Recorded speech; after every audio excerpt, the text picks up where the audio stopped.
आणि पावनाईच्या पवित्रांना पावन झालेल्या अडभूत मोहोळवाची वाडी या ठिकाणी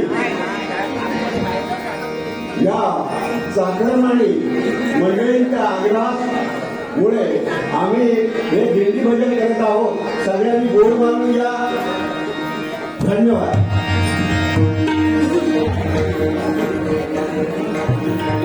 निलेश सावंत यांनी 200 रुपयाचा बहुमोल असं मार्गदर्शन दिलेलं आहे. धन्यवाद.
Thank you.